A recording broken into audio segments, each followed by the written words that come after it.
welcome to yet another audio commentary. By the way, just thinking 1-0. This is, as you can see on the map, Zodiac. This is a match between Savior and Stork. It's going to be a very interesting matchup because Stork just took the World Cyber Games. He came in first place, whereas Savior got bounced by PJ. Not exactly a no-name, but kind of a player who played in Korea, moved back to China, and came back there. It's kind of unheard of that Koreans don't sweep the World Cyber Games first, second, and third. And also, this is a very significant match, aside from the fact that it's for a place in kind of the advancement of MSL in this set. But Savior has absolutely trounced Stork in his last 5 meetings. Stork is just looking for a little bit of revenge, a little bit of kind of I don't know, redemption, so he can basically say, yes, I can beat this player. But out of these matches, Stork just being absolutely dominant. Yeah, by the way, I was checking earlier, someone had sent me a link to the Go2 Gamers stats. PJ is actually 3rd in the world as far as non-Korean gamers, so he's not too bad, but no one expected him to beat Savior, no one at all. It was a little bit ridiculous. And I have to say, by the way, I'm really looking for Stork to do well in this game. I mean, if you saw his game against Mondragon is, I believe, 1st in the world non-Korean and a zerg player, and Stork just absolutely fucking humiliated him in that game, both of their games. So maybe Stork's P versus Z is back up. And it's also interesting because it looks like Stork's going to do that standard take your secondary build with kind of a cannon, kind of the standard build you'll see from Bisu. Savior lost to PJ, who's a protoss, so I'm curious if Stork's going to take cues from PJ and do something similar to PJ in his attempt to beat to beat Savior. Savior definitely showing some signs of weakness and some holes in his game, which is really rare considering how he's absolutely trounced excellent players recently. I think the biggest trouncing being from Ruby. Yeah, and by the way, this map is pretty easy for a protoss player to do that. Oh crap, he's doing cannons behind Savior's face! Oh my god! I was gonna say that it's easy for toss to take the expansion. Oh, Savior pushing drones through. Oh, Stork has to cancel that pylon. That was a good move on Savior's part, pushing that drone through, kind of doing the mineral trick there. But the way this map is set up, as you can see, there's an expansion, and then there's kind of a bridge leading across to that expansion. So it's easy if you can hold that bridge to take your expansion break quickly, which is good news for players that don't often take their expansions as easily like protoss players.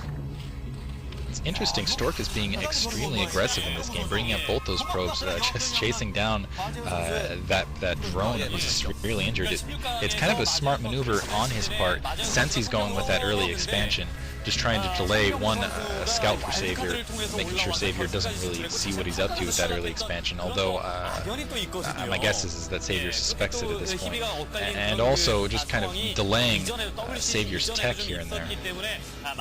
Yeah, just getting him, keeping off balance long enough to get that secondary base.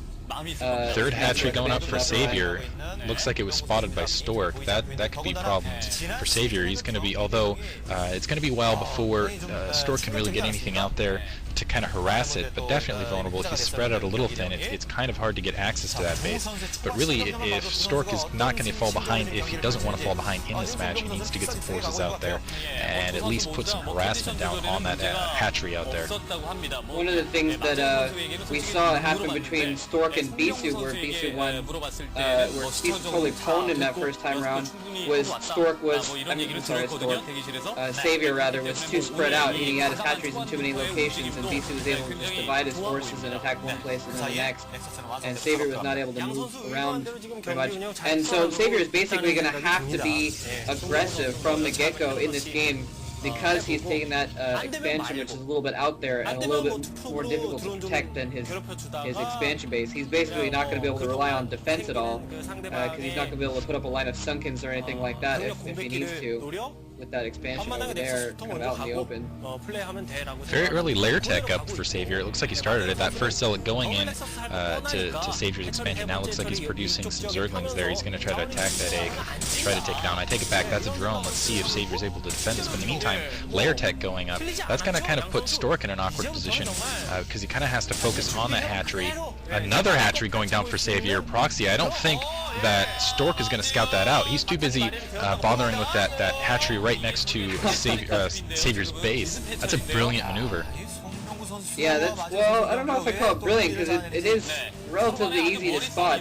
Basically, I think what Savior did is he saw that Stork took that second Nexus and was devoting all kinds of resources to his expansion base, and so he knew that he had that leeway to go for that lair before having many links, and to go for quick tech and that extra expansion.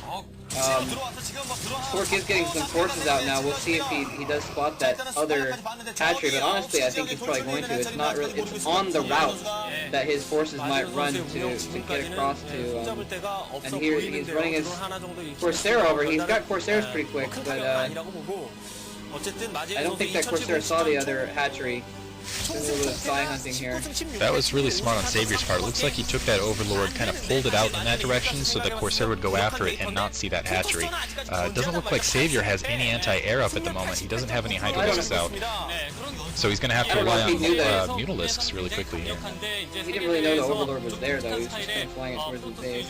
He will have Mutalisks out pretty quick. And that hatchery is up right next door, so it'll be interesting to see if he puts down some Sunkens there, or just kind of uses it as a forward production facility. Stork getting a lot of Corsairs out now, and Savior only has that Spire coming up right now. He might get some Scourges out in a minute, but in the meantime, he doesn't have any Hydros at all. He didn't get that Den at all, so Stork is able to just completely pick off all of his Overlords at this point.